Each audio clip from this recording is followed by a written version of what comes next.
orden del Colegio de Abogados.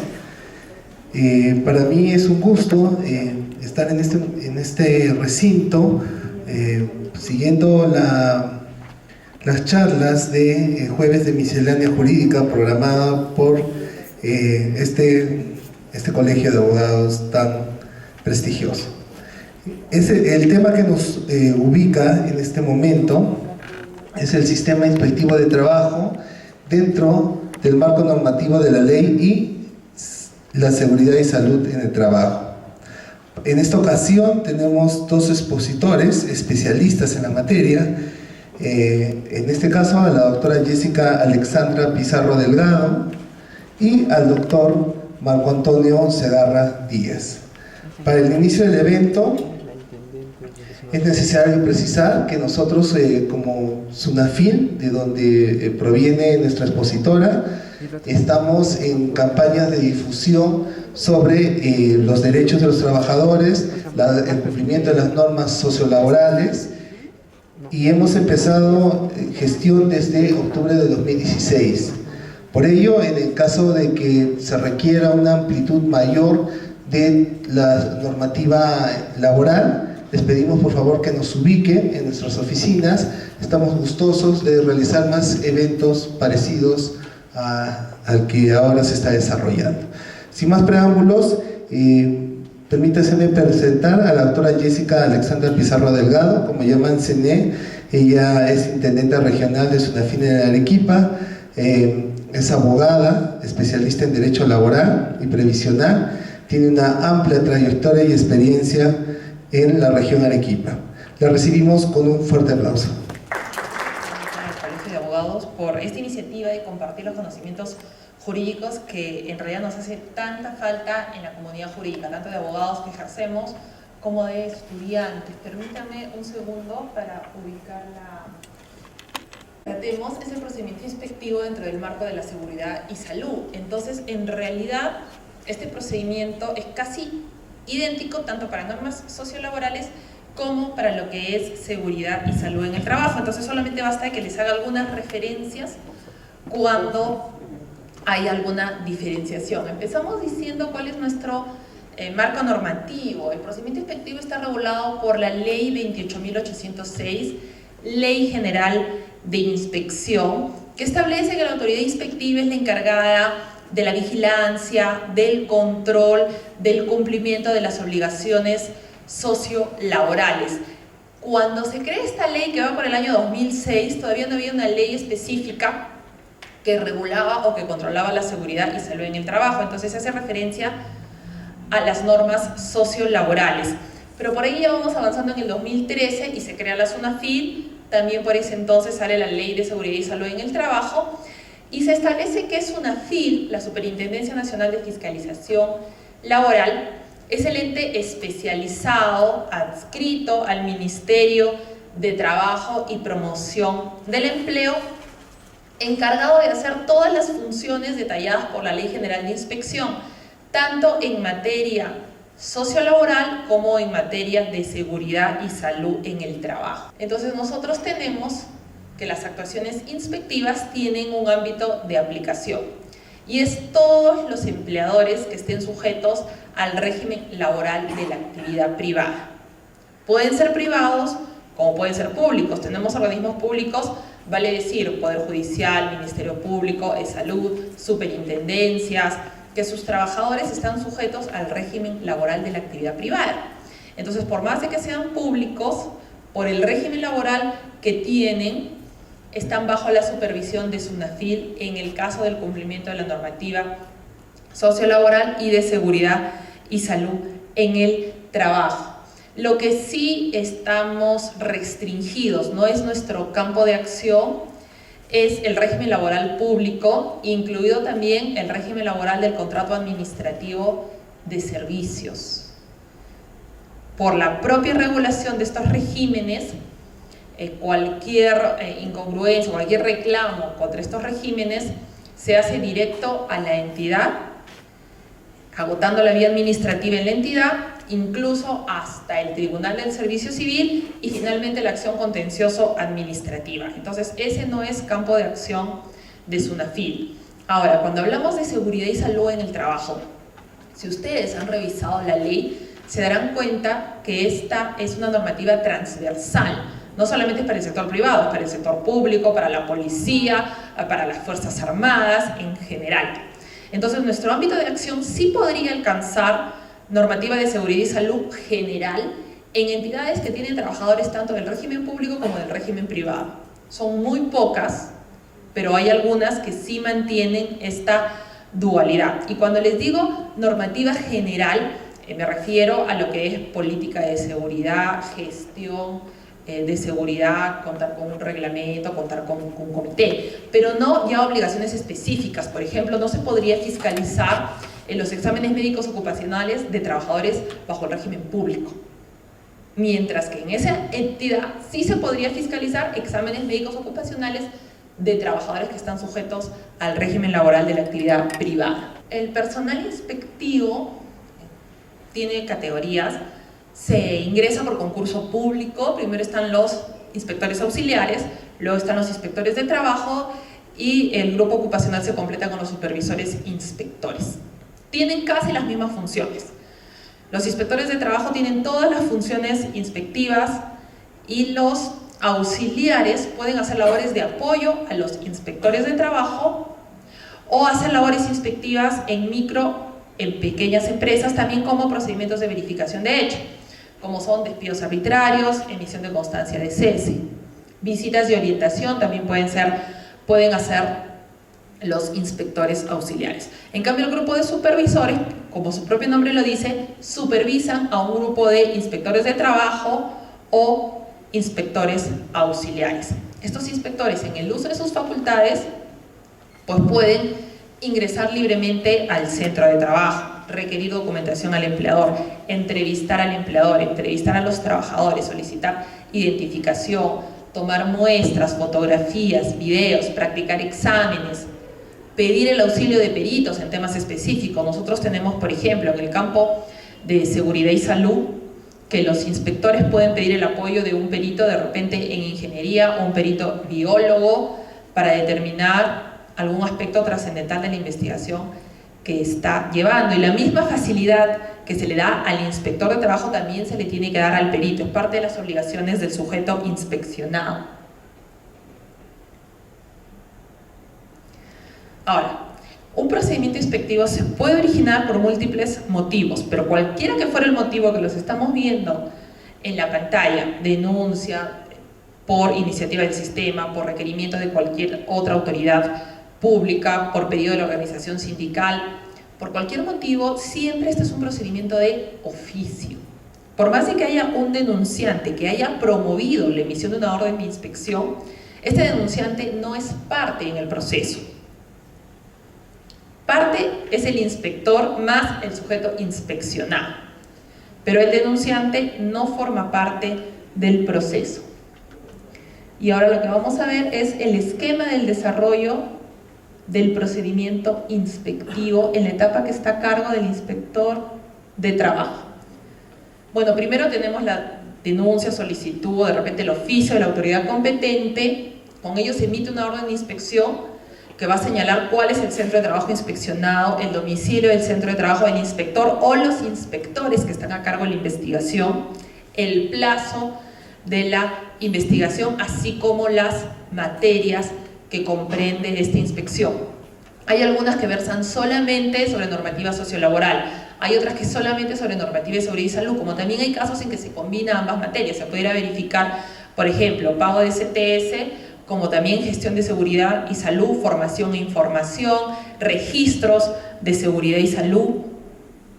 Entonces ahí dependerá de cómo ha sido la denuncia o cómo es que el sistema ha planificado hacer la intervención. Los inspectores van a hacer actuaciones inspectivas, que estas pueden ser de comprobación de datos, de visita al centro de trabajo o de comparecencia cuando requieren la presencia del sujeto inspeccionado, y por ello también adoptan medidas. Estas medidas pueden ser de advertencia, de recomendación, de requerimiento, cuando ya se le va a exigir al empleador el cumplimiento de una normativa, porque a lo largo de sus investigaciones el inspector está determinando que hay algunos incumplimientos. Entonces, para ello otorga un plazo. El proceso no tiene una tendencia a sancionar inmediatamente, sino que en el marco del proceso el inspector hace investigaciones y si determina que hay incumplimientos, pues otorga un plazo razonable dentro del plazo también que se establece para hacer las actuaciones inspectivas. En total, el procedimiento inspectivo no debe exceder de 30 días en el caso de materias de seguridad y salud en el trabajo y no es prorrogable. El inspector no tiene la posibilidad de pedir una ampliación a este plazo. Lo que sí difiere en la normativa sociolaboral, porque ahí el inspector podría pedir una ampliación de máximo 15 días adicionales para completar sus investigaciones si es que fuera el caso que sea necesario para culminar con las materias que le han encomendado.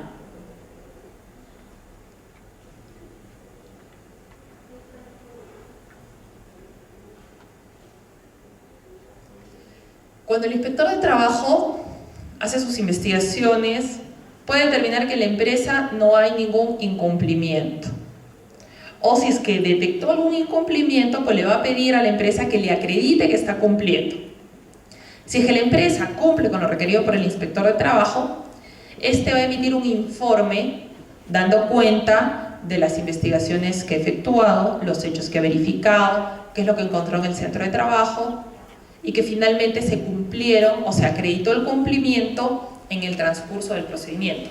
Pero si pasa lo contrario, que el inspector le está requiriendo a la empresa el cumplimiento de determinada normativa y la empresa no lo hace en el plazo indicado, pues el inspector va a levantar un acta de infracción.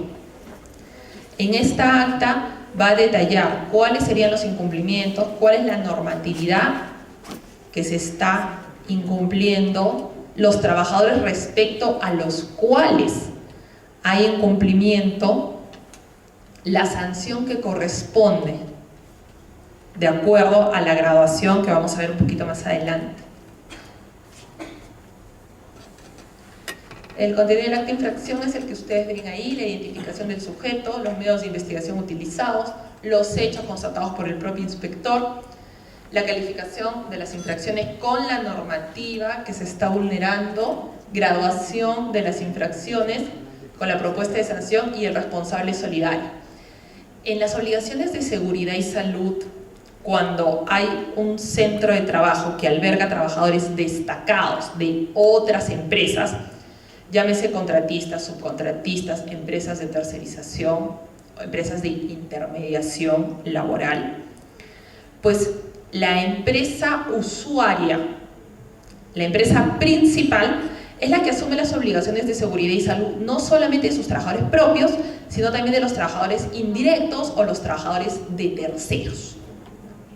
En este caso, que hay una responsabilidad solidaria, se tendría que determinar también en el acta de infracción si es que hay un obligado principal y hay un obligado solidario. Porque el hecho de que la empresa principal usuaria sea la obligada solidaria no inhibe o no omite la responsabilidad del subcontratista, del contratista, de la empresa tercerizadora, del cumplimiento también de la normativa sobre seguridad y salud en el trabajo.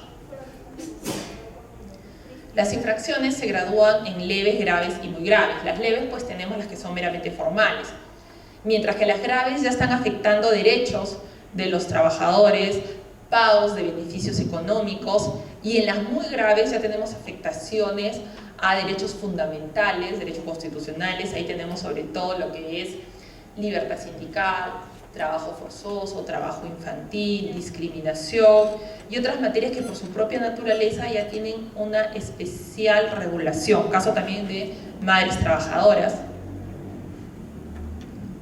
Ahora, para que veamos la función inspectiva, es necesario que tengamos claro que esta función es compartida tanto por SUNAFIL como por los gobiernos regionales.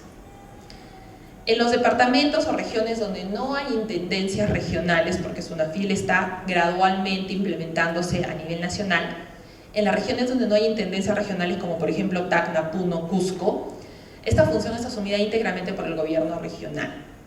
Pero en otras regiones como la nuestra, lo que nosotros tenemos es una función compartida. A los gobiernos regionales le corresponde la fiscalización de las microempresas y a SUNAFIL el resto de empresas.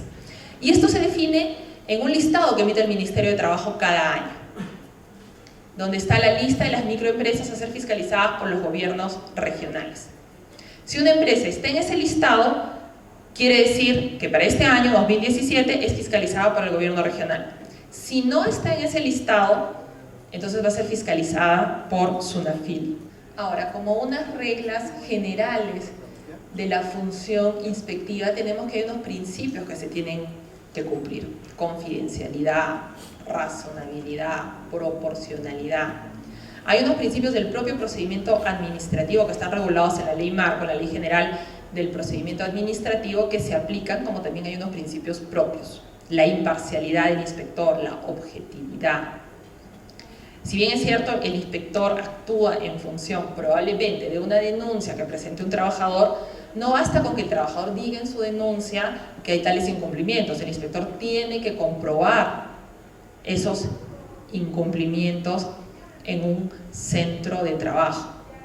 Ahora, como otra regla adicional, podemos decir, hay casos en que hay un procedimiento judicial relativo a los mismos hechos que están siendo investigados en un procedimiento inspectivo. La existencia de un proceso judicial no ocasiona la inhibición de la autoridad inspectiva, salvo que para el inspector de trabajo sea indispensable que ese aspecto se clarifique en la autoridad judicial, o que la autoridad judicial haya ordenado la suspensión del procedimiento inspectivo.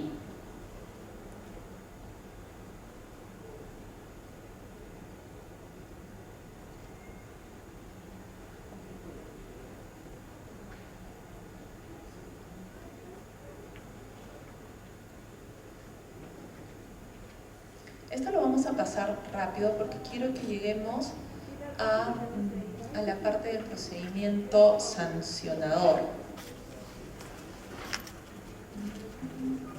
Correcto. Y porque también vamos a tratar hoy día, ayer se emitió un decreto supremo que establece modificaciones al reglamento. Entonces, para que nos dé tiempo también de tratar las principales modificaciones, esa parte de reglas generales, bueno, la estamos pasando, y sí nos centramos un poco más en el procedimiento sancionador y en las modificaciones que vamos a ver en un momento. El procedimiento sancionador se origina porque hay un acta de infracción.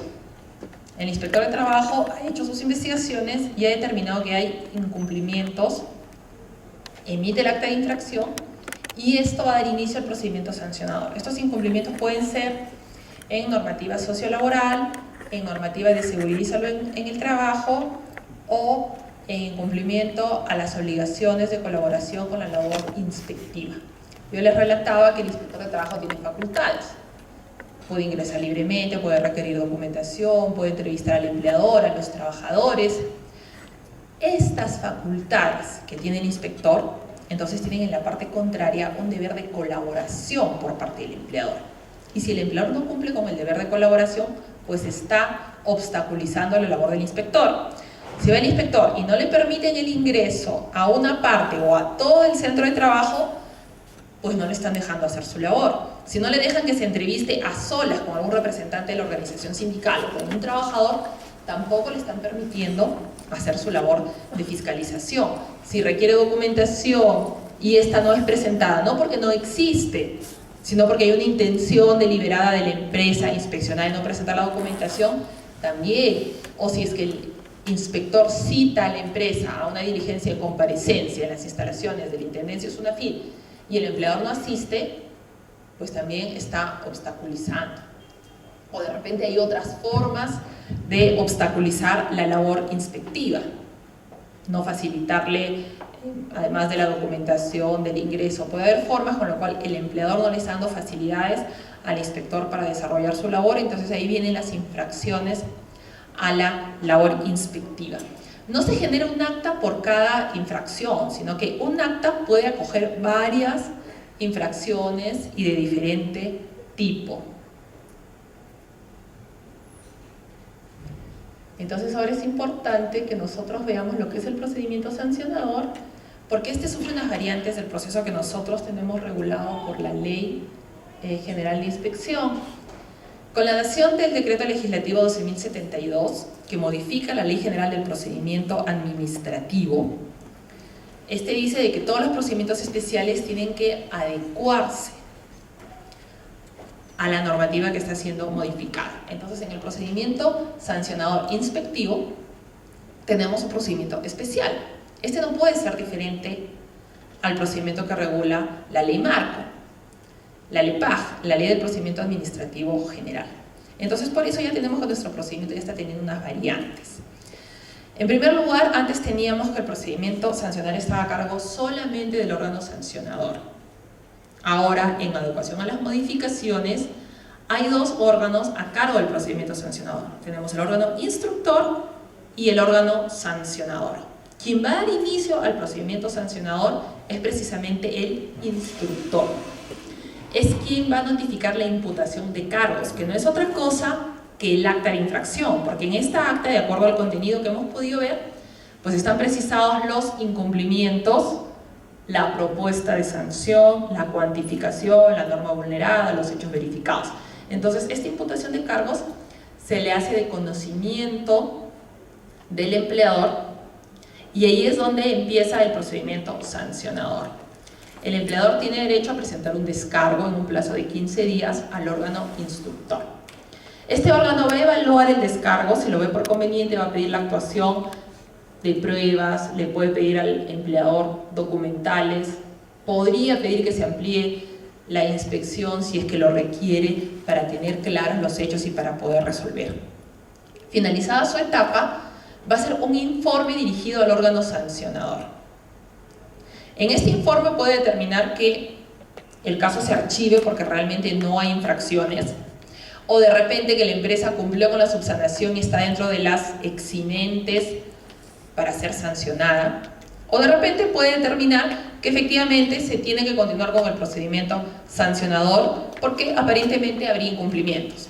Entonces el órgano sancionador recibe este informe y lo notifica al sujeto inspeccionado. Y este tiene otra oportunidad para presentar descargos dentro del plazo de 15 días. Y puede pedir un informe oral ante el órgano sancionador. No basta con presentar un descargo escrito, de repente le es conveniente oralmente sustentar los motivos de sus descargos y por qué no cabría la posibilidad de imponerle una sanción. Entonces el órgano sancionador evalúa los descargos, si es que el administrador lo solicita, si es que el inspeccionado lo pide, habrá un informe oral y si no, habrá una resolución. Esta resolución debe ser debidamente motivada, fundamentada. No se puede imponer una sanción si es que no se sustenta. Y tiene que haber proporción también entre lo que se propone en el acta de infracción y la sanción. Para eso hay escalas de multas. Entonces las multas están graduadas de acuerdo a las infracciones, si son leves, graves, muy graves, o el tipo de empresa que es, o el número de trabajadores que están incumpliéndose. Como toda resolución, hay derecho a una apelación que se tendría que presentar dentro de 3 días, se eleva a la segunda instancia y se resuelve el procedimiento. Hasta aquí quedaría agotada la vía administrativa. Solamente en casos excepcionales, en que hay un apartamiento de los precedentes ya establecidos por el Tribunal Fiscal o que hay una interpretación errónea, pues podría caber un recurso de revisión y se elevaría todo el expediente al Tribunal de Fiscalización. Sin embargo, este tribunal aún no está en funciones. En febrero ya se reglamentó cómo es que va a funcionar el Tribunal de Fiscalización Laboral, pero aún no han sido convocados sus miembros. Se está en un proceso para determinar las bases del concurso. Así que a fin de año ya debemos de tener Tribunal de Fiscalización Laboral. Cuando el tribunal funcione, es que recién las empresas podrían presentar este recurso de revisión. Por ahora, la vía administrativa queda agotada con la resolución de segunda instancia, con lo cual las empresas o los inspeccionados, no necesariamente empresas, podrían irse a la vía judicial a través de una acción contenciosa administrativa impugnando la resolución de segunda instancia. Pero si fuera el caso que ya funciona el Tribunal de Fiscalización y está dentro de los supuestos de un recurso de revisión, pues con este recurso se agota la vía administrativa y contra la resolución que expide el tribunal cae siempre un contencioso administrativa. Entonces el procedimiento, como ustedes están viendo, está cambiando. No es un cambio sustancial, pero sí tenemos ahora dos autoridades que resuelven el procedimiento administrativo sancionador en la inspección de trabajo.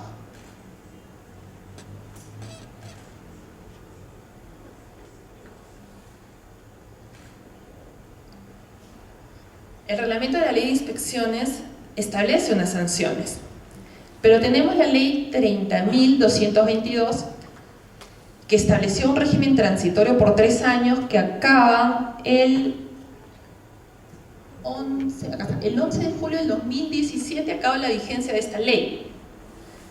Por esta ley se estableció un régimen transitorio de 3 años, del 2014 a 2017, donde las sanciones no serían fijadas con la escala de multas del reglamento, sino que habría una reducción del 35% si es que no había cumplimiento, no se habían subsanado, o del 25% si es que se habían subsanado antes de la interposición del recurso de apelación, o hasta del 20% si es que la subsanación se daba, 20% es que se subsanaba antes del recurso de apelación, o 25% si es que se subsanaba después del recurso de apelación, cuando se emitía la resolución de segunda instancia, y hasta 10 días posteriores. Esa es la regulación que tenemos vigente hasta el 11 de julio del 2017. En tanto no tengamos una norma legal que lo modifique, lo aplicaremos hasta esa fecha. Pero esta reducción traía unas excepciones. No se podía reducir al 35% si se trataba de infracciones muy graves en materias referidas a libertad sindical, discriminación, o también en casos de trabajo de menores, niña, niño, adolescente, o trabajo forzoso. En esos casos no cabía la reducción. Tampoco en normativa sobre seguridad y salud, siempre y cuando hubieran ocasionado muerte o invalidez permanente al trabajador. En todos los demás casos sí cabía reducción. Y si es que había obstrucción a la labor inspectiva. Entonces, en estos 4 casos no cabe la reducción del 35%. No cabe. Ahí se aplican las tablas, las escalas que están definidas en el reglamento de la ley de inspección. Y además, como les mencionaba, la escala se aplica si es que son infracciones leves, graves, muy graves, de acuerdo al número de trabajadores. Y un tercer criterio si es que la empresa es microempresa, es pequeña empresa o no es ni micro ni pequeña. Pero había unas excepciones y que siguen vigentes, que se aplica por el total de trabajadores cuando se trata... estoy en la de insubsanabilidad, no, disculpe, me estoy adelantando. Hay infracciones subsanables e insubsanables. Entonces las subsanables son las que se pueden corregir, se pueden levantar. En ese caso cabría la reducción. Pero cuando son infracciones insubsanables, como por ejemplo la obstrucción, las lesiones de un trabajador, la muerte de un trabajador, así el empleador tome todas las medidas de seguridad, haga la mejor gestión en seguridad y salud, implemente todos los registros, todas las medidas de seguridad, nada le va a devolver la vida al trabajador. Nada le va a restituir su salud íntegramente si es que sufrió lesiones. En esos casos, las multas son insubsanables, las infracciones son insubsanables y por lo tanto la multa no podía reducirse. Ahora llegamos a esta parte. El Decreto Supremo 07/2017-TR, emitido el día de ayer, vigente a partir de hoy día, 1 de junio, que establece modificaciones al reglamento de la ley de inspecciones. Y sí merece que nos detengamos a ver las principales modificaciones porque ya están vigentes. No hay un plazo de vacatio legis, desde hoy día ya se estarían aplicando. Entonces tenemos en cuanto a la subsanación de infracciones, si es que el inspector otorga un plazo a través de una medida de requerimiento de cumplimiento y el empleador cumple, no se le aplica ninguna sanción. Porque el reglamento originalmente decía que así subsane, la multa se iba a aplicar en un 10%, lo que quedó en suspenso por la dación de la ley 30.222, que estableció transitoriamente una flexibilidad y las multas se reducían a las escalas a los porcentajes que les he señalado. Pero en el caso de la regulación a partir de hoy día, si es que se subsana dentro del procedimiento en el plazo que da el inspector, no hay posibilidad de proponer una sanción. Y cuando la subsanación es después de este plazo, pero antes de la imputación de cargos, estamos dentro de una causal, una eximente, que está señalando la ley del procedimiento administrativo general. Y esta subsanación voluntaria, como es un eximente, pues libera de sanción al empleador, siempre y cuando se trate de infracciones subsanables y que sean cumplidas antes de la notificación de la imputación de cargos. A quien le corresponderá evaluar será el órgano instructor.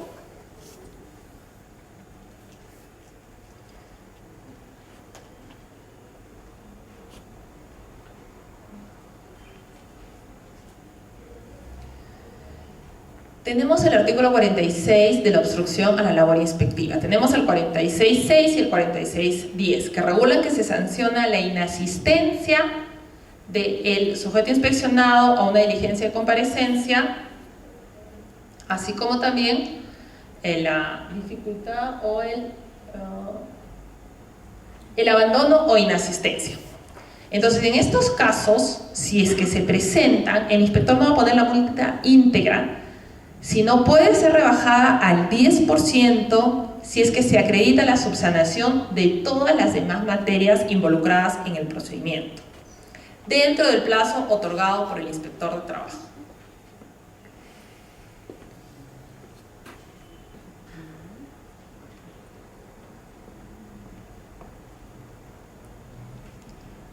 Se está regulando nuevas infracciones. Como ustedes saben, los contratos de trabajo y los convenios de las modalidades formativas ya no es obligatorio presentarlos a la autoridad administrativa de trabajo.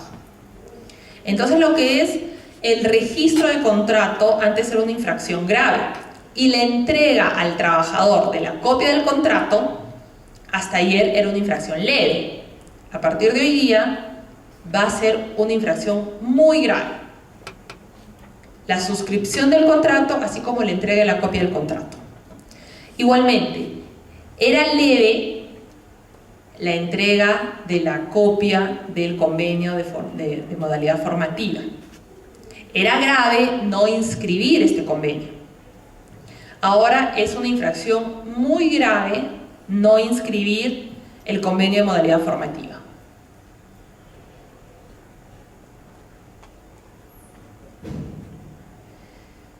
Las micro y pequeñas empresas, para ser consideradas en la escala de multas, tanto de micro como de pequeñas empresas, antes debían haberse acogido a este régimen, haberse inscrito en el REMIPE hasta antes de la emisión de la orden de inspección.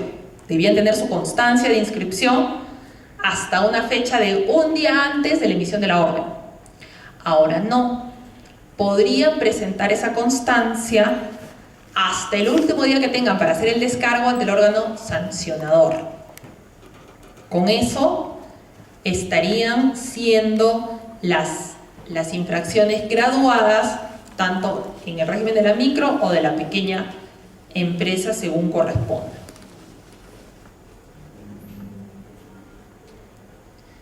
En el caso de los trabajadores del hogar, cuando el empleador incumplía alguna obligación, pues se graduaba de acuerdo a la escala del no MIPE, porque una persona que tenía en su casa, en su vivienda, una empleada del hogar laborando, como no tenía actividad empresarial propia, se trataba de una vivienda, no era ni micro ni pequeña empresa, entonces se le aplicaba la escala mayor, la del no MIPE.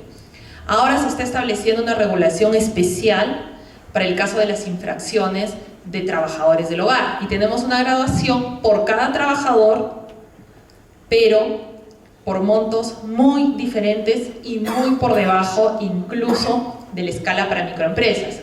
Si son infracciones leves, tenemos 0.05 de una UIT, si es grave 0.13 y si es muy grave 0.25 del valor de la UIT.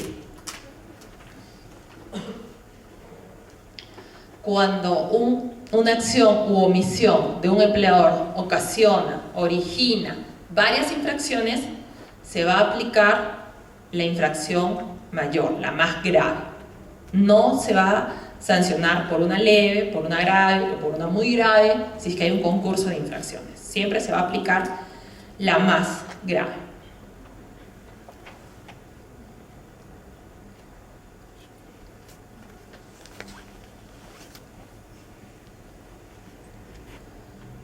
También hay una prohibición de emitir órdenes de inspección a un mismo empleador más de una vez en un año fiscal.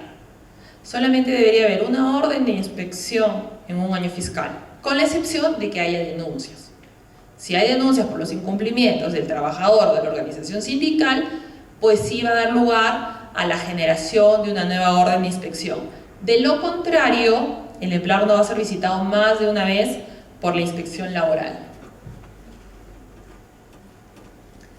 Y finalmente, ya estamos terminando, hay una modificación al reglamento de la Ley de Fomento del Empleo, el Decreto Supremo 0196-TR, y se está estableciendo la obligación de entregar una copia del contrato de trabajo al trabajador dentro del plazo de 3 días hábiles de iniciada la prestación de servicios.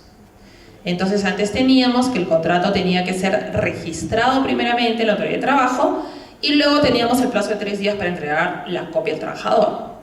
Ahora ese plazo de 3 días es desde que se inicia la prestación de servicios. Es una FIL que de la cooperativa Citsur en 9, nuestro teléfono en Arequipa es el 478420, pero para la atención de consultas se puede hacer dirigida a este correo consultas@sunafil.gov.pe o a la central telefónica que se tendría que marcar el 01 y el número es el 390-2777. Estos son los canales de la atención de consultas. Les agradezco mucho su atención y las preguntas que hubieran las vamos a trasladar al final, después de la segunda exposición. Muchas gracias.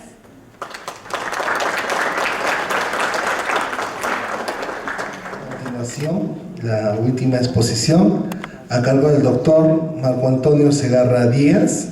Él es abogado de la Universidad Católica Santa María, especialista en Derecho Laboral, egresado de Maestría de Derecho de la Empresa por la Escuela de Negocios San Francisco Javier, COASH Internacional Certificado, socio, director y jefe del área laboral del Estudio Muñiz. Lo recibimos con un fuerte aplauso.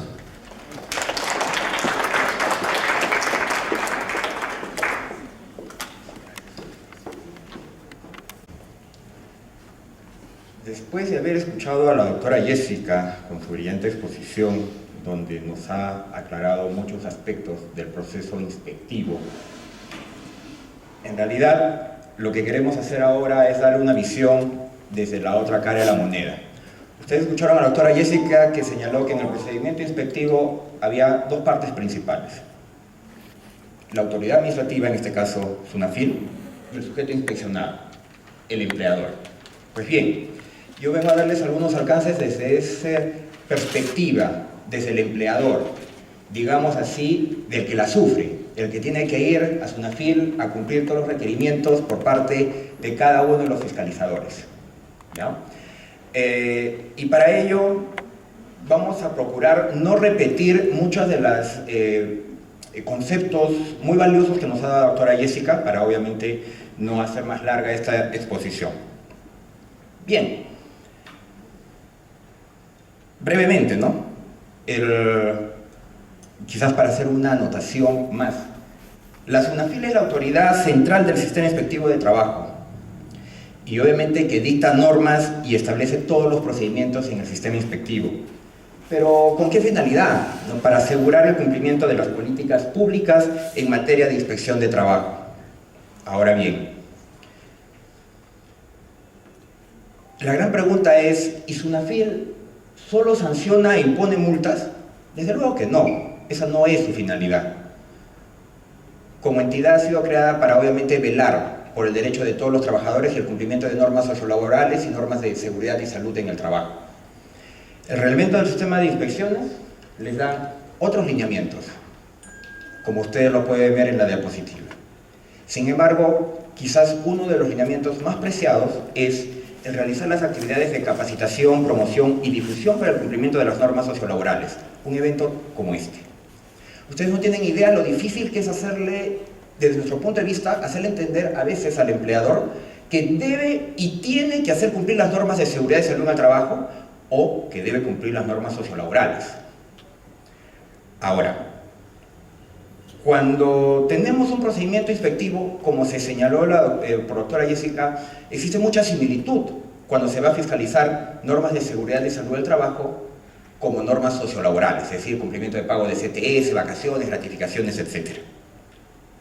Entonces nosotros podemos agarrar y decir, lo vamos a pasar rápidamente cuando se habla, ¿cuáles son las causas de fiscalización? Bueno, puede ser por la programación del propio sistema inspectivo o la denuncia.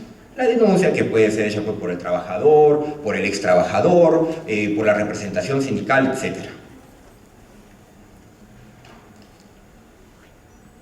El procedimiento visto desde la parte del empleador es distinto.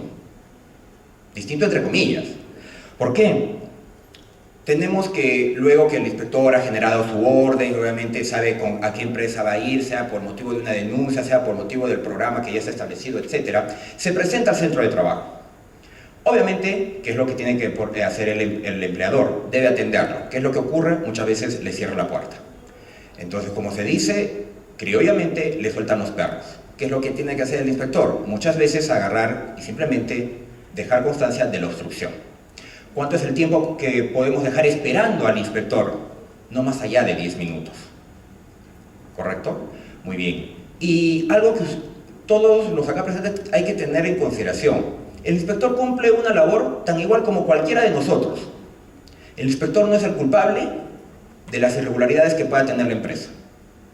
No es el culpable, quizás, de una mala asesoría. El inspector solamente va a cumplir una labor. Y el empleador está en la obligación de atenderlo.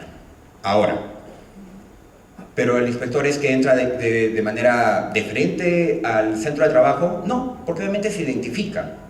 Se identifica y a la vez se entrega esa orden de inspección para que el empleador sepa, revise y analice sobre qué materia va a ser inspeccionado. Desde luego, cuando tenemos una inspección en materia de seguridad y salud en el trabajo, el inspector no va a poder agarrar y decir, ¿y pagaste la CTS? Y eventualmente en esos casos yo sí puedo, como empleador, como empresa que finalmente está siendo inspeccionada, agarrar y decir, pero no es parte del procedimiento. Pero hay que tener mucho cuidado, siempre, porque obviamente la persona o el inspector también se merece un respeto. Ahora, muy bien, posterior a ello, ¿qué es lo que va a pasar? El inspector va a ingresar al centro de trabajo y va a solicitar diversa información relacionada a este procedimiento de inspección. Reitero, sea por cumplimiento de normas sociolaborales o por cumplimiento de normas de seguridad y salud en el trabajo. Anteriormente, ¿qué es lo que pasaba? Entraba el inspector, digo anteriormente, cuando estaba a cargo del Ministerio de Trabajo este procedimiento de inspección. Llegaba, no muchas veces, se solicitaba en ese momento documentación o la documentación que se solicitaba era muy limitada, como por ejemplo, alcánzame tu registro de entrada y salida, o finalmente quiero ver dónde está publicado tu horario, cosas muy puntuales. Porque en realidad el inspector prefería llevarse toda la documentación o hacer un requerimiento y citar en el Ministerio de Trabajo. Ahora no, ahora el inspector ya no actúa así. Y obviamente que el procedimiento inspectivo ahí sí se nota una diferencia, porque consideremos que el inspector ahora también tiene mucha más preparación académica, información y obviamente también experiencia. Entonces, ¿qué es lo que pasa? Ya el inspector ya se la conoce, pues, ya sabe lo que finalmente hace el empleador, que por un lado está entrando el inspector y por la puerta falsa están haciendo salida a todos los trabajadores o prestadores de servicio. Entonces, Cuando ya denota esa situación, pide el registro de entrada y salida. Pero a veces el empleador agarra y dice, no sé, no está, no lo tengo, el ingeniero no está por acá, no tengo cómo dárselo. Ok, pero ¿tienes personal vigilante? Sí, muy bien. El cuaderno de vigilancia. También quiero una copia de ese cuaderno de vigilancia. O a veces incluso lo pueden llevar de manera inmediata. Obviamente ya ahí hay una evidencia si es que finalmente dentro de esta empresa no tenemos trabajadores dentro de planillas. Pero no solamente es eso, también puede empezar a pedir los contratos de trabajo. En ese momento puede empezar a solicitar, por ejemplo, un IPER, o lo va a ver, porque finalmente eso tiene que estar, el mapa de riesgos. Y ya va levantando y tomando nota, porque quieran o no, después se los van a indicar. Pero yo cuando fui a la empresa, no vi esto, no vi esto, no vi esto. Y claro, ya es difícil. No imposible, pero sí se le puede sustentar. Se le puede agarrar y decir, no, doctor, es que usted ingresó por esta puerta, pero por el otro lado es donde está la exhibición. Aunque si ya sabemos, si nos damos cuenta de esa situación, es mejor hacer hincapié en ese momento. Muy bien, recuerden, el empleador tiene que darle las facilidades. Quien nada debe, nada teme. Y si debemos, o si el empleador debe, pues bien, de eso se trata siempre de venir a tener cursos de capacitación, de prevenir para evitar que cuando venga, en este caso los inspectores de SUNAFIL, nos impongan una multa. A pesar de que ahora, la doctora Jessica no me va a dejar mentir, hay muchos procesos de inspección que simplemente se están dando para orientar y de alguna forma ya darles algunos alcances a los empleadores y decirles tales circunstancias o tales situaciones no están bien dentro de tu empresa. Entonces, simplemente se les da como una alerta preventiva. Pero desde luego que si a posterior vuelven a regresar y le dice, ¿se acuerda sobre los antecedentes que le indiqué? ¿Los subsanaron y no los subsanaron? Bueno, la multa será bien merecida. Muy bien, la duración del proceso, como fue señalado, se realiza en un plazo de 30 días. En temas de seguridad y salud del trabajo no se amplía. Creo que esto sería algo redundante volverlo a tomar. Y obviamente la labor del inspector termina con el acta de infracción o el informe según corresponda. Recuerden que durante todo el procedimiento de inspección, el inspector puede dictar medidas previas, es decir, va a poder darnos requerimientos. Como se mencionó, y ahí salta la pregunta, ¿puedo reducir una multa? Sí puedo reducir una multa, incluso en temas de seguridad y salud en el trabajo, siempre y cuando no ha habido un accidente con fallecimiento o finalmente un accidente que haya terminado una lesión con una incapacidad permanente para, obviamente, el trabajador que haya sufrido. Lo cierto es que todo procedimiento de inspección, sobre todo en materia de seguridad y salud en el trabajo, me va a acarrear una multa. Lo más probable es que sí, porque si hubo un accidente quiere decir de que no hubo una adecuada labor de prevención por parte del empleador. Y eso es lo que verifica el inspector. Entiendan y por favor comprendan algo. No se trata de tener un mapa de riesgo, un IPER, un plan anual, todo, o un reglamento de seguridad y salud en el trabajo, todo muy bien foliado, todo muy bien anillado o empastado en un archivador. No. El procedimiento de seguridad y salud en el trabajo, las normas de seguridad y salud en el trabajo tienen que formar parte del proceso normal de producción, del giro del negocio. Tengo que integrarlo y esa es la gran diferencia. Bien, esta imagen que les presento siempre la utilizo cuando hacemos exposiciones para los clientes sobre el tema de seguridad y salud en el trabajo. Nos resulta una imagen muy elocuente, ¿no? Porque tenemos a una persona de terno con un casco. Y eso es una manera de orientar al propio gerente general de la empresa, de agarrar y decirle, tú eres la principal cabeza y tú eres quien finalmente decide si es que tu empresa se cumple o no se cumplen las normas de seguridad y salud en el trabajo. Pero desde luego, al empleador, al empresario, siempre le comienzan a surgir algunas dudas. Dicen, ¿no? ¿Cumplir o no cumplir? ¿Pero para qué voy a cumplir? No, mejor me mantengo así. Además, me resulta muy oneroso, porque eso que me han dicho que tengo que comprar EPPs, que tengo que ponerle casco, que tengo que ponerle guantes. No, ¿para qué? No, al final, si el trabajador se lesiona o sufre un accidente, lo mejor que yo puedo agarrar hacer, le doy un monto de dinero, se va, no pasa nada. La pregunta es entonces, ¿qué lleva a un empleador a no cumplir con las disposiciones de seguridad y salud en el trabajo? ¿Necedad? ¿La falta de recursos económicos? Créanme que muchas veces es la falta de información. Y para eso estamos todos y cada uno de los acá presentes, para orientar de la mejor manera y convencerlo que tiene que cumplir con las normas de seguridad y salud en el trabajo.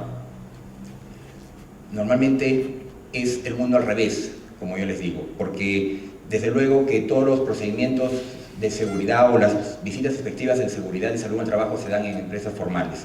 Sin embargo, cuando hablamos de las normas de seguridad y salud en el trabajo, hay una informalidad única, es decir, la informalidad dentro de la formalidad. Bien, algunas precisiones que les pueden ayudar a ustedes para poder orientar a este empleador a que cumpla las disposiciones. La seguridad en realidad no es un gasto, es una inversión, y así es como se tiene que tomar. Créanlo o no, mejora la productividad de cada uno de los trabajadores, mejora el clima laboral, porque quien piense de que un trabajador que está laborando, donde hay cables expuestos, labora tranquilo, es mentira. El trabajador se siente totalmente distinto, se siente en un clima mucho mejor para poder desarrollar sus actividades. Cumplir con normas de ergonomía, claro que hay que cumplir con normas de ergonomía, es necesario. Finalmente todos somos seres humanos.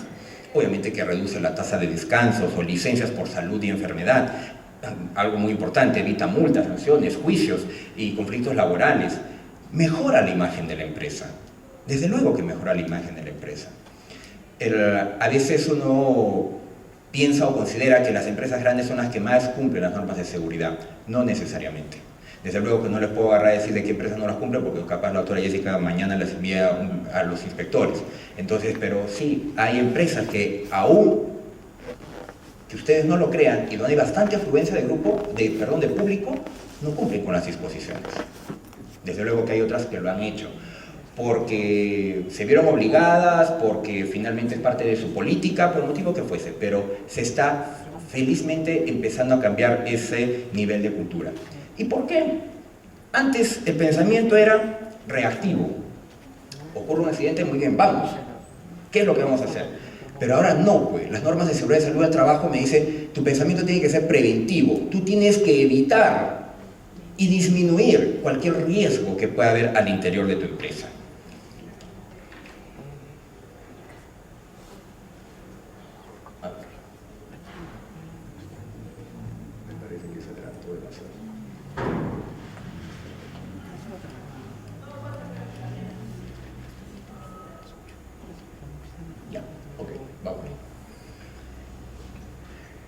SUNAFIL al final lo que hace es promover una cultura de prevención de riesgos laborales en el país.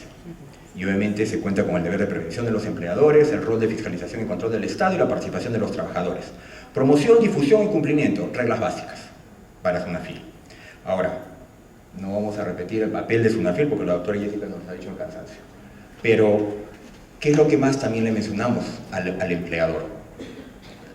Mira, las sanciones de las que puedes ser objeto si tú no cumples con las normas de seguridad y salud en el trabajo son administrativas.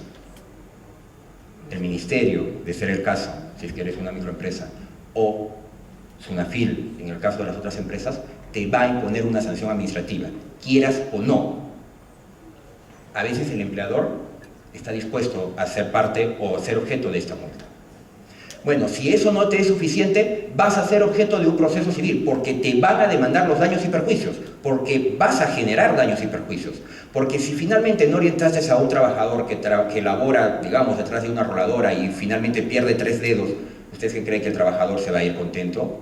No, pues, va a demandar daños y perjuicios, porque es evidente la conducta antijurídica y no vamos a tener cómo nosotros poder defenderlo en un proceso judicial. Y sabemos que en el marco de la nueva ley procesal de trabajo nosotros no podemos ir a dilatar procesos judiciales, si es que obviamente se hace dentro de esta vía, el proceso de daños y perjuicios. Y aún así se haga en una vía civil. El juez civil también conoce muy bien los elementos para poder obviamente evaluar si existe o no un daño. Ok, ¿no es suficiente los dos? Perfecto. Toma en consideración el tema penal.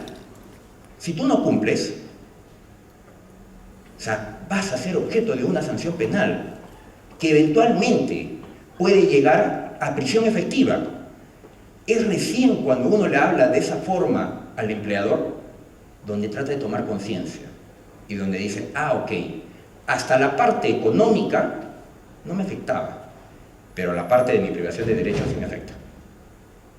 Y de eso se trata, pues. El abogado tiene que buscar todos los argumentos para poder convencer al cliente, convencer que haga bien las cosas. Y por último, ahora algo que está, si se quiere, de moda o que finalmente está empezando a tomar mayor fuerza, la imagen. ¿Cómo queda la imagen de tu empresa? Al momento cuando agarre y digan, esa empresa no cumplen o cumplen a medias. Recuerden, estamos en una época donde sobre todo la gente joven trabajadora, los millennials, la generación Z, AA y todas las nuevas generaciones que van saliendo, para ellos no solamente el tema es ¿qué tan bien me pagas? Porque antes era, sí, mi jefe me pega, pero me paga bien, aguanto el golpe. Ahora ya no es así. Antes el nivel de permanencia en un puesto de trabajo era de 4 años, 3 meses. Preguntemos a nuestros padres, ingresaban en un centro de trabajo y ahí se jubilaban. Toda una vida en un mismo centro de trabajo. Ahora los chicos no es eso. Ahora uno va, no los trata bien, le dice muchas gracias, me voy. Es más, ni siquiera dejan a que uno le diga, te voy a despedir. ¿No? La oferta también crece. Lo que suele pasar, a veces se acercan y le dicen, ¿sabe qué? Sí, señor, sino que me he presentado a otro puesto de trabajo y ya ingresé. ¿Y cuándo te das? En 10. En 10 días no, 10, 9, 8, 7, porque ya estoy por salir. Pero es que eso ocurre. ¿Cuántos de ustedes se han presentado a un puesto de trabajo y cuando le han hecho disposición inmediata? Y bien que tienen el contrato todavía que finalice de acá a 3, 4 meses. Entonces, las empresas se tienen que adecuar a eso. Y si yo sobre todas esas situaciones que es una realidad, no cumplo con las normas de seguridad y salud en el trabajo, estoy muy mal. Yo tengo que hacer atractiva ahora mi empresa, también en este aspecto.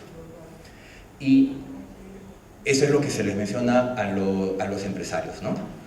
Mira, no me lo estoy inventando yo, es el Código Penal, ahí está. O sea, lo menciona el artículo 108-A, y ahí tienes la pena. 2 años o 4 años, ahí se le dice, sí, ¿sabes qué? Ahí es pena suspendida, en efecto. Pero ahí es pena efectiva, hermano. Así es que tú eliges. Obviamente, le reitero que finalmente el empresario lo que tenemos que hacer es orientarlo de la mejor manera para que él pueda tomar las mejores decisiones. Y brevemente, porque obviamente en estos tiempos ya no se comienza a dar lectura a los códigos, porque en realidad las normas las tenemos hasta en el smartphone, solamente hacerles una precisión, ¿no? ¿Y cuáles son los supuestos concurrentes que ustedes sí tienen que analizar? Se menciona estar obligado legalmente al cumplimiento de normas de seguridad y salud en el trabajo y ser consciente de ello, regla básica. Haber sido notificado previamente por la autoridad competente, ojo, no necesariamente tiene que ser de SUNAFIL, ya que pueden ser también entidades sectoriales, que como consecuencia directa de dicha inobservancia se ponga en peligro inminente la vida, salud o integridad física o se produzca la muerte del trabajador. Entonces, estos 3 ítems me señalan que si yo no los cumplo, bueno, ¿sabes qué? Voy a ser objeto de una denuncia penal. ¿Y quién finalmente es el denunciado? Es el representante legal. En la gran mayoría de veces, oh, sorpresa, el gerente general, ¿no? Porque claro, algunos dicen, no, entonces voy a nombrar como representante legal al presidente del Comité de Seguridad y Salud al Trabajo, que tampoco no es el gerente general. Ah, claro, igual te va a llegar. Y el tema es que no es mucha documentación. ¿Pero qué documentación es la que tengo que presentar? Esta. Esos son los documentos que se tienen que tener. La política y objetivos en materia de seguridad y salud en el trabajo, el reglamento interno de seguridad y salud en el trabajo, la identificación de peligros, evaluación de riesgos y sus medidas de control, el mapa de riesgos, la planificación de la actividad preventiva, el programa anual de seguridad y salud en el trabajo. Y ahí les hago la tingencia, el punto 1 y el punto 3 siempre tiene que estar exhibido. Son esos los documentos. Y esos documentos se elaboran obviamente con el comité. ¿Los elaboran los abogados? Sí, lo elaboramos nosotros. ¿Con intervención de ingenieros? Sí, también, porque o sea, nosotros no llegamos a hacer los mapas de riesgos. Pero es una labor que se tiene que hacer. Pero también hay unos registros que son importantes y que se mencionan a continuación, ¿no? Que es el registro de accidentes de trabajo, de enfermedades ocupacionales, accidentes peligrosos y otros incidentes. El registro de exámenes médicos ocupacionales, registro de monitoreo de agentes físicos, de inspecciones, de estadísticas de seguridad, de equipos de seguridad, etc. Entonces, esos documentos hay que tenerlos. Y de acuerdo a lo que me fue solicitado me decían, ¿y qué es lo que yo tengo que agarrar y tener en consideración para evitar llegar acá. ¿Qué tengo que hacer? Cumplir, pues. Si yo cumplo, si tengo todas las disposiciones de seguridad y salud en el trabajo, no me voy a ver obligado a llegar al Poder Judicial. Es más, no tendría que estar visitando las oficinas de la doctora Jessica. Y si las visito, es básicamente para agarrar y demostrarle al inspector que cumplo. Y me podré quizás llevar mi informe, y si quiero lo enmarco, para que todos los trabajadores observen de que en esa empresa se cumple. Ahora, no sé si estará determinado que en algún momento la SUNAFIL nos dé un diploma o algo, ¿no? Como empleador que cumple con las disposiciones, ¿no? Claro. Buenas prácticas laborales, ¿no? A través del Ministerio de Trabajo, ¿no? Pero quizás una placa recordatoria, doctora, y como para que nos digan que hemos cumplido con las disposiciones. El tema aquí se vuelve, en realidad, mucho más difícil. Yo diría que es, hasta cierto punto, más flexible el tema de agarrar y convencer y demostrar a un inspector de trabajo que cumplo con las disposiciones. Pero cuando vamos al Poder Judicial, no lo sabemos en realidad. Ya no sabemos. Porque el abogado laboralista, sobre todo, acá hay varios, no me dejarán mentir, se darán cuenta pues que ya no tenemos que estar agarrando y mencionando simplemente, por ejemplo, sí, pues la ley de productividad y competitividad laboral, ¿no? O sea, tanto que nos gusta hablar, ¿no? Que el decreto supremo 00397-TR, que el decreto legislativo 728, que el decreto 650, no, ya, o sea, eso ya no es suficiente. Ahora hay que estar detrás de todas y cada una de las nuevas disposiciones que van saliendo, como las 3 que han salido el día de hoy. Les voy a hablar brevemente al final de la exposición. Pero también de las sentencias del Tribunal Constitucional, de las sentencias de la Corte Suprema, porque nos paran cambiando la regla cada nada. Y finalmente, en este tema de seguridad y salud en el trabajo, por ejemplo, en este año sale la casación laboral 4258-2016, que sale publicada el 30 de enero del 2017, como precedente vinculante todavía. Y después sale la siguiente casación, que es del mes pasado, 2 de mayo, la 18190-2016, que en buena cuenta se contradice.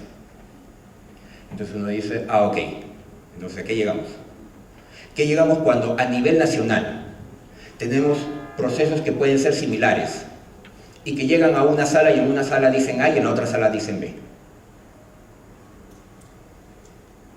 Entonces tenemos un grave problema. ¿Por qué? Porque nosotros podemos agarrar y decir, sí, pues que nos asiste el derecho. Nos asiste el derecho y podemos defendernos. Podemos defender este proceso por el tema de daños y perjuicios.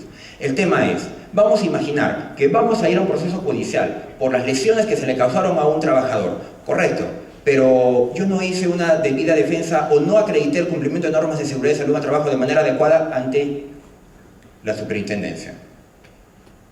Ese es un medio de prueba que va a aparecer en nuestro expediente.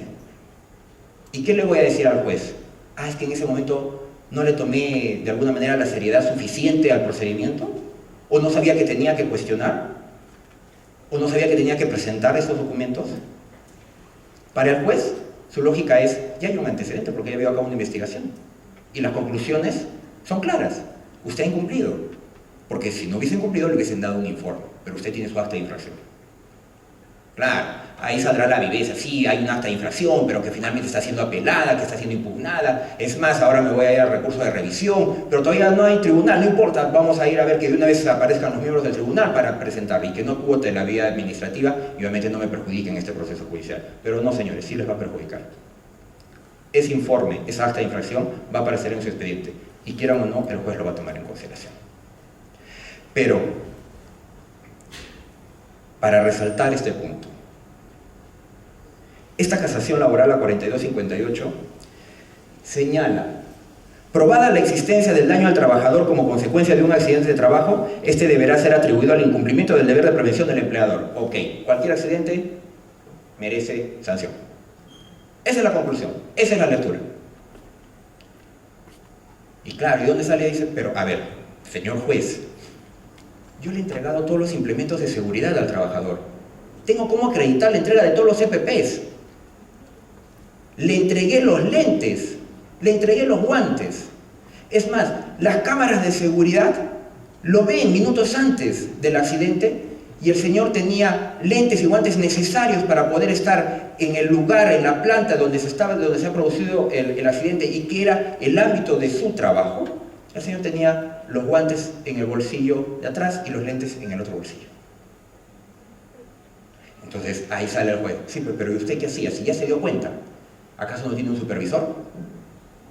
Porque usted tiene que tener un supervisor. ¿Qué hizo el supervisor? Ahí informa el supervisor. Lo que pasa es que minutos antes el supervisor salió a pasar un examen, justo el examen de salud ocupacional. No hubo nadie. Ven, ok, negligencia tuya.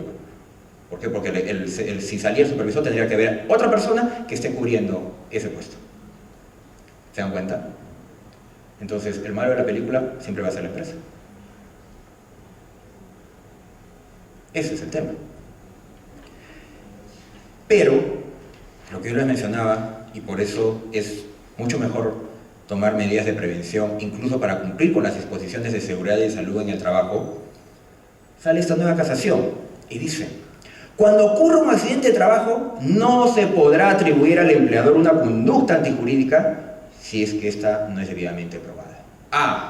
Ok, podemos respirar algo tranquilos, porque quiere decir, desde luego, ¿no?, que yo voy a tener que acreditarle al juez que cumplo con todos los documentos que les mencioné hace un momento, ¿no? O sea, sí, yo tengo mapa de riesgos, tengo IPR, o sea, tengo reglamentos, tengo comité conformado, etc.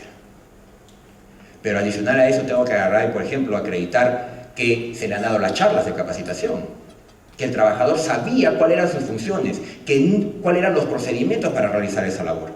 Sin embargo, el trabajador, por su propia negligencia y por su propia decisión, optó por no seguir el procedimiento. Pero créanlo o no, hay situaciones en las cuales a veces ya resulta imprevisible.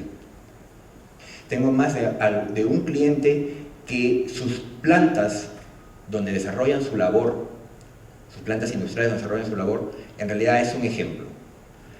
Uno entra y es como que si estaría entrando en una gran pieza de Lego.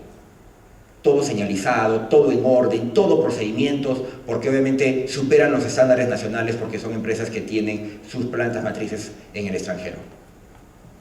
Y aún así llega a ocurrir accidentes.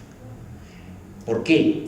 Porque cambiarle la cultura, cambiarle el pensamiento al trabajador es difícil. No me va a pasar nada. 20 años haciendo esta labor, nunca me pasó nada. ¿Por qué me va a pasar ahora? ¿Cómo le cambiamos ese chip? Con charlas. Una y otra vez. Y si los encontramos una y otra vez, obviamente que no cumplen las disposiciones de seguridad y salud en el trabajo, la norma también nos faculta sancionarlos. Y si no es para las buenas, será las malas. Pero dentro de la empresa todos tienen que cumplir las disposiciones de seguridad y salud en el trabajo. Recuerden, ya al momento de llegar al Poder Judicial, o sea, es muy probable que nuestras posibilidades de éxito sean altas, porque no creo que alguien en su sano juicio pueda agarrar y decir, sí, ganamos al 100%, no, tenemos posibilidades quizás altas.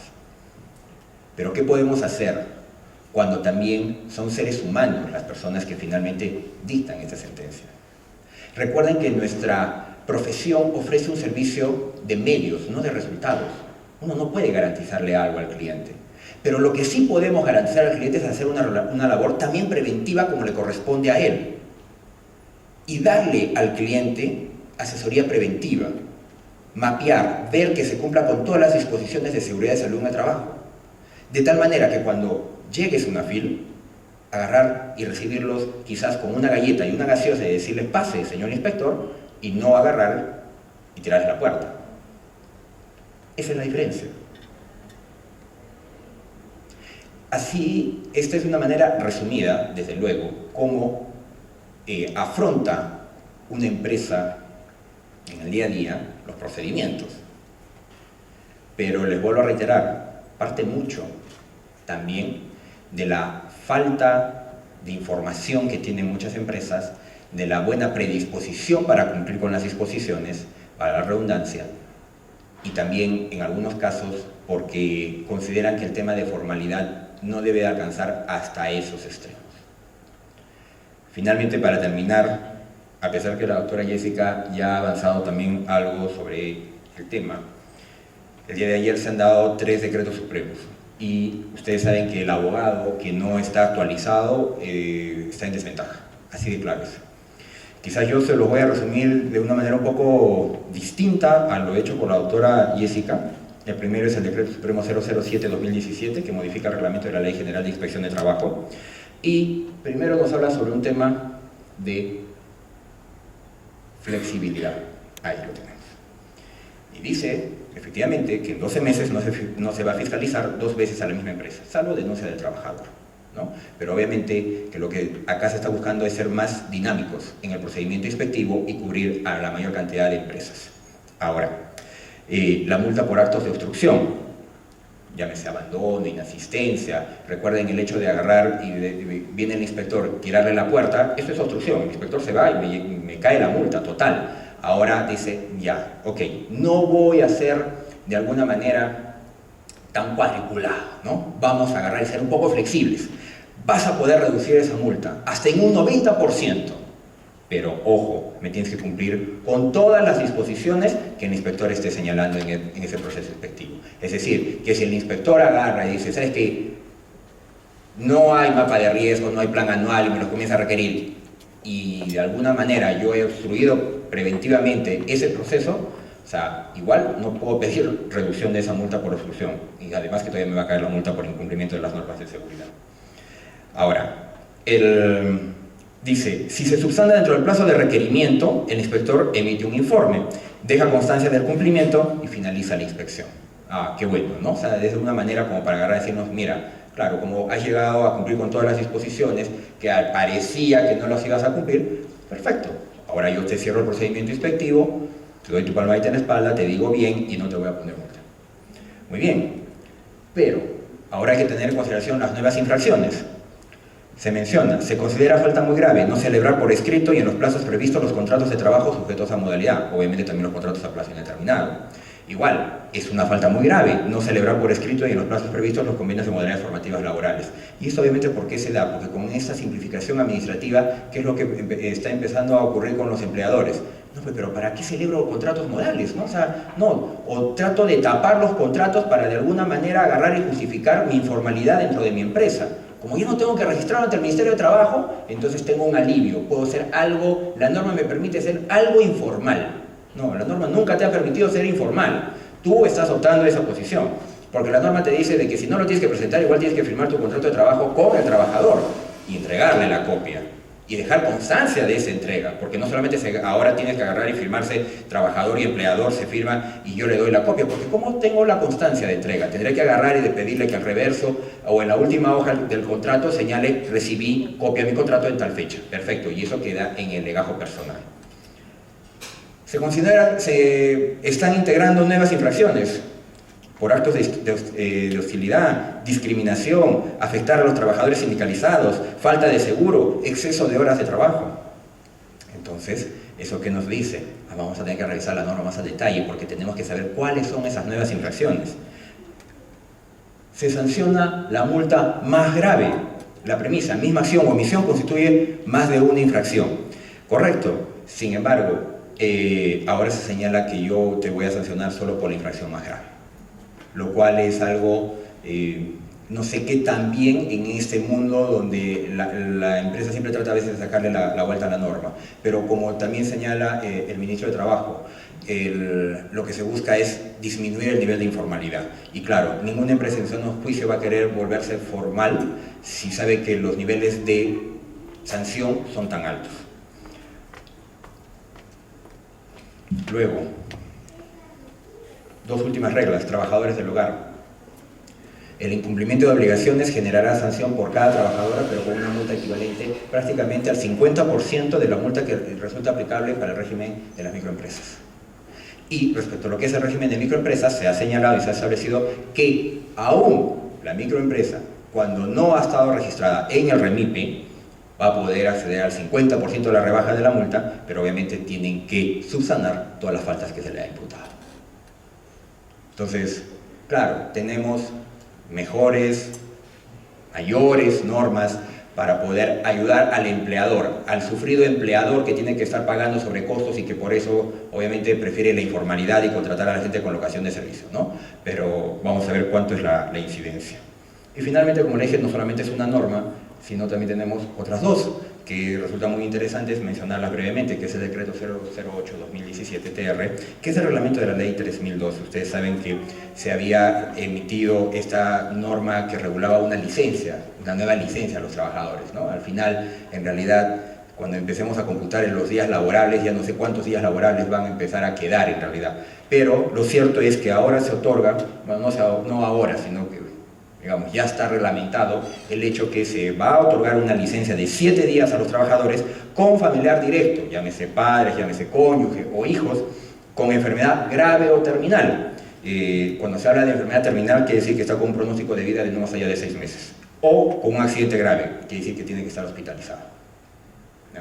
Entonces, porque claro, no vamos a agarrar y decir, ¿sabes qué? No, es que quiero buscar esta licencia porque quiero justificar una inasistencia al centro de trabajo. Porque los trabajadores, en realidad, yo también soy de una percepción. El trabajador es quien busca ser despedido muchas veces de la empresa.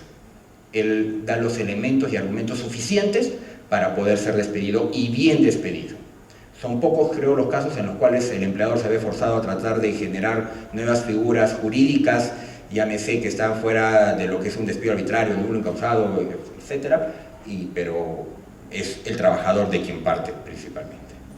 Y para no aburrirlos más, la última es el decreto 009-2017, que modifica el reglamento de la Ley de Relaciones Colectivas de Trabajo, un tema también muy interesante y que está relacionado básicamente a lo que es el arbitraje potestativo, ¿no? La modificación está orientada al arbitraje potestativo y que menciona que solo procede cuando se convoque al menos 6 reuniones de negociación directa y transcurridos 3 meses desde el inicio de la negociación. Porque claro, antes se buscaba, o el sindicato buscaba agarrar y decir, no, mala fe, muy bien, nos vamos al arbitraje. O sea, y en 15 días ya estábamos, no, pero yo le notifiqué para instalar la mesa de negociación. No quiere, muy bien, vámonos al arbitraje. Bueno, y vaga verdad esto, ¿no? O sea, la norma señala que son los árbitros quienes tienen que analizar si es que va a haber mala fe o no. La pregunta es, ¿al árbitro acaso no le conviene decir de que sí se ha habido mala fe? Porque si también no lo dice, él ya no va a ser el árbitro, ¿no? Y pierde finalmente el pago correspondiente. Entonces, esas connotaciones a veces que no se llega a analizar. Y también esta disposición señala que no se puede ser árbitro o no puede ser árbitro quien dentro de los 2 últimos años haya sido parte, árbitro, abogado o asesor en algún otro arbitraje seguido entre la empresa y el sindicato, ¿no? Salvo el caso de árbitros unipersonales, que entiéndase que ambas partes están de acuerdo. Esta situación que sí se presentaba en el hecho de que, claro, yo era el asesor, dejé de ser el asesor y después de aquí a meses o años resultaba que yo terminaba siendo el árbitro, ¿no? Entonces, qué coincidencia. Sí, demasiada coincidencia, diría yo. Pero bueno, podríamos hablar de varios otros temas. Finalmente ha sido el tema puntual que me han solicitado hablar. Nos hemos extendido en estos temas. Está mi correo, está el teléfono del estudio a su disposición para cualquier consulta o duda que puedan tener, y les agradezco por la atención, que no se hayan dormido sobre todo, y bueno, pasamos con las preguntas si es que hubiera. Gracias.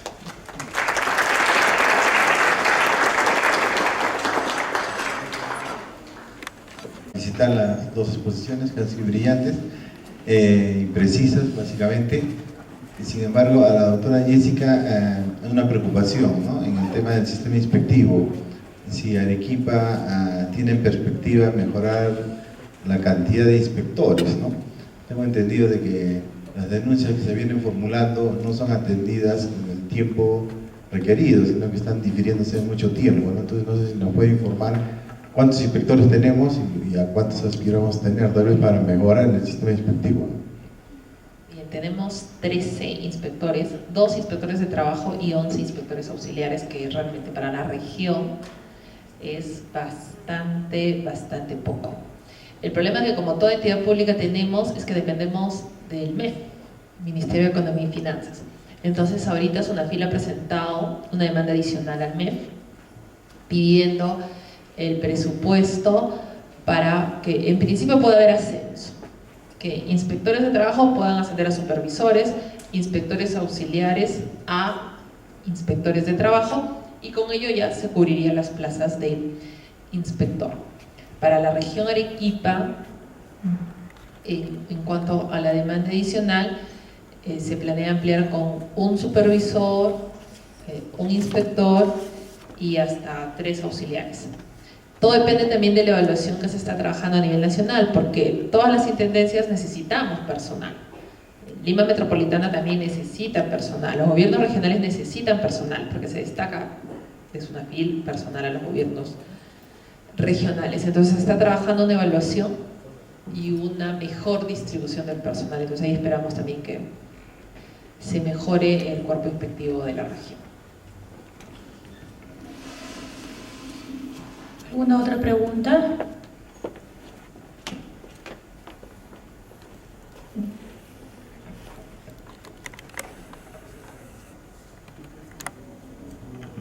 Muy buenas noches. Felicitarle a los señores por su brillante exposición. Yo tengo una consulta, una duda. Yo quiero saber si las normas o los fiscalizadores de la SUNAFIL tienen o saben sobre si la norma clasifica a las empresas que se dedican a actividades riesgosas o peligrosas, porque hace un momento el doctor dijo, ¿no? El señor está con los guantes en el bolsillo, los lentes no los tenía puestos, ¿no es cierto? En ese caso, hay normas que verifican o si esa empresa se dedica a una actividad riesgosa peligrosa, porque sabemos que cuando una empresa o una entidad se dedica a una actividad riesgosa peligrosa, la responsabilidad es objetiva, ¿no es cierto? ¿Y qué pasaría si el señor o otro señor sufre lesiones en horario de trabajo, como por ejemplo que no es una actividad riesgosa como es la SUNAT o Poder Judicial? ¿Existe esa precisión o no podría, por favor? A ver, en estricto es fácil saber si es que la empresa está calificada como empresa de alto riesgo. Uno ingresa a la página de SUNAT, ve la clasificación internacional industrial uniforme y por el código sabemos si es que es una empresa de riesgo.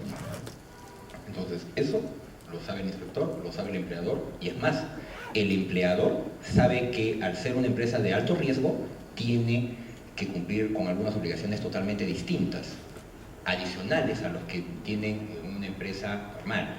Digamos, una empresa manufacturera, una empresa industrial, en el tema de seguridad, adicionalmente tiene que tener seguro complementario de trabajo a riesgo.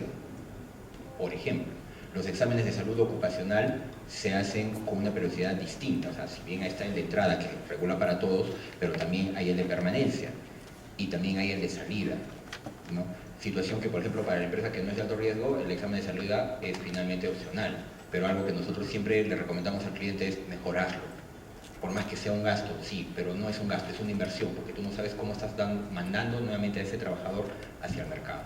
Entonces, sí hay formas de poder agarrar y analizar y determinar, si se quiere, si eres una empresa de alto riesgo, ¿no? Y si finalmente, respecto al otro tema, el trabajador no cumple con las disposiciones de seguridad y salud del trabajo, obviamente que es el mismo reglamento el que tiene que tener establecida cuáles son las sanciones que finalmente va a acarrear estas disposiciones o el incumplimiento de estas disposiciones.